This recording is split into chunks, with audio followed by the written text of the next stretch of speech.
Et j'ai trop hâte de voir mon fils aussi parce qu'il me manque, du coup ça va me faire du bien aussi de prendre un peu l'air. Parce que je pleure un coup sur deux, je dois vous dire la vérité.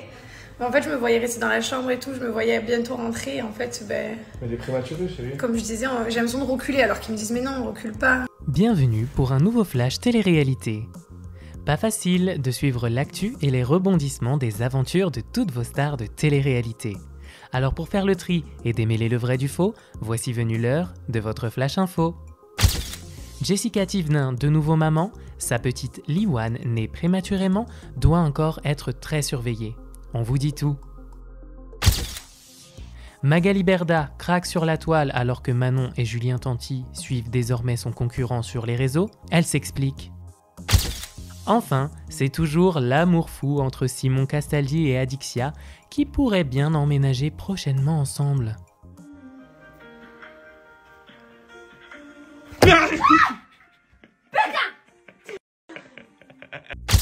C'est le buzz du moment. Heureuse nouvelle pour Jessica Thivenin et son compagnon Thibaut Garcia. Les parents de Mylon ont accueilli leur petite Liwan ce 22 août 2021 à 3h32 du matin. C'est sur la toile que les parents ont annoncé que leur fille avait pointé le bout de son nez après une grossesse, une fois de plus, difficile pour Jessica Thivenin. Durant celle-ci, elle a dû rester alitée de nombreuses semaines. On est content parce que on peut avoir notre fille dans les bras et ça, c'est extraordinaire. Tout semblait aller pour le mieux pour Jessica Thivenin, qui a même déjà dévoilé sa silhouette post-accouchement, 2 jours seulement après la naissance de sa fille. Cependant, alors qu'elle avait quitté la néonatologie avec Liwan, la mère et la fille ont dû y retourner. En effet, l'enfant est né prématuré après 34 semaines de grossesse et elle nécessite une surveillance plus poussée, ce qui n'a pas manqué de donner un coup au moral de Jessica. Notre fille, finalement, elle peut pas rester là, elle est obligée de repartir du côté de la néonate parce que voilà, elle fait des petits, je sais pas comment on dit, des petits, elle s'oxygène pas d'un coup. En fait, elle va coller sa langue au palais, l'oxygène n'y passe pas, donc il faut qu'elle soit plus surveillée. Je pense que j'ai aussi une petite chute d'hormones, je fais que pleurer. C'est voilà, j'avais l'impression d'être dans sa chambre, enfin d'être dans cette chambre-là qu'on avançait. Et j'avais l'impression d'avoir un peu genre une grossesse un peu normale, d'être en maternité. Et au final, le fait de retourner un néonat, ça met un petit coup au moral, mais bon, après, c'est pas grave. Voilà, faut voir le positif, elle va bien, elle va juste être un peu plus surveillée. Elle peut en tout cas compter sur Mylon pour lui redonner le sourire. C'est un véritable coup dur pour Magali Berda cette semaine, elle qui a complètement craqué sur la toile. Je suis en craquage. Je suis en train de craquer. Je suis trop fatiguée. Y'a personne qui comprend, je suis trop fatiguée. J'en peux plus. Je veux plus de tout ça. J'en peux plus, je suis fatiguée, je veux plus. Mais pourquoi la fondatrice de Shona Events, l'une des plus grandes agences d'influenceurs, s'est-elle à ce point effondrée sur les réseaux sociaux ? Wassim TV n'a pas manqué de noter que Manon et Julien Tanti, alors signés chez Shona Events, suivent désormais la concurrence sur Instagram. Les plus folles rumeurs sont donc nées et il s'est rapidement murmuré que rien n'irait plus dans l'agence de Magali Berda. Celle qui avait rapidement supprimé sa vidéo de sa story n'a alors pas pu s'empêcher de s'expliquer par la suite sur ce qui s'était réellement passé. Donc en fait, je vous explique, j'ai fait une intervention à l'estomac que j'ai du mal à supporter. D'ailleurs, ceux qui me suivent, ils savent, il y a 2 semaines, j'ai eu cette intervention parce que pendant 5 jours, j'avais pas pu me servir de mes réseaux. Enfin, j'étais vraiment très, très fatiguée au lit, etc.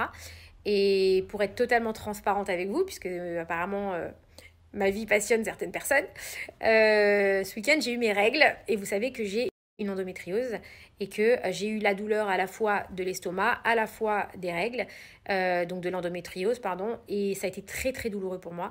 Et effectivement, j'étais complètement en bad parce que quand on peut pas trop manger, quand on est assez faible et quand on a mal, on n'est pas bien et on n'a pas le moral. Et en plus, effectivement, 1 heure avant, j'ai appris une mauvaise nouvelle personnelle qui concerne ma famille, donc qui n'a strictement rien à voir avec le travail.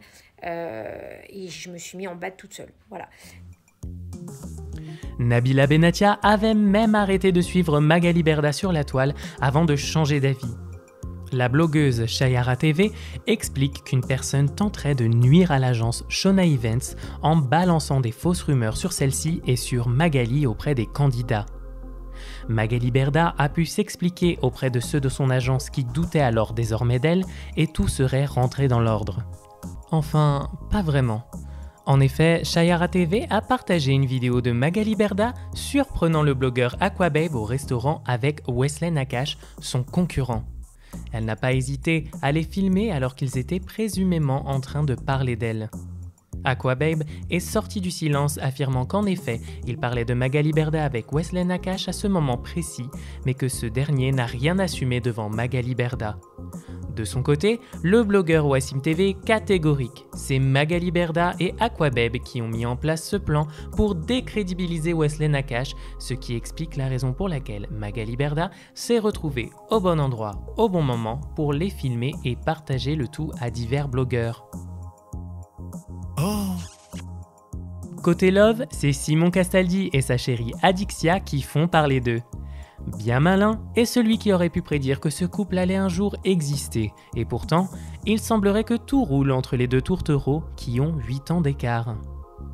Cela se passe si bien que Simon Castaldi a même pu rencontrer la famille d'Adixia en Belgique. Il a également fait de surprenantes révélations sur la toile, laissant fortement sous-entendre que les deux amoureux pourraient très prochainement vivre sous le même toit. En répondant aux questions des internautes, il a déclaré avoir beaucoup de choses dans sa vie à gérer pour un futur meilleur.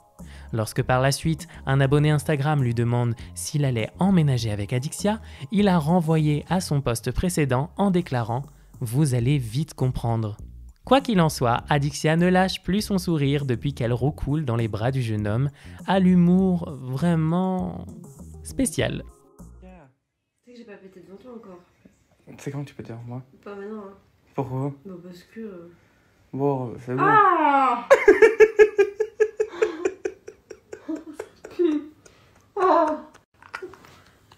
Ah bé. Mais j'ai pas pété là. Si, si.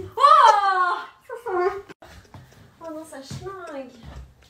Je pleure. Avant de nous quitter, nous adressons toutes nos félicitations à Rim Renon et Vincent Queijo qui attendent leur deuxième enfant.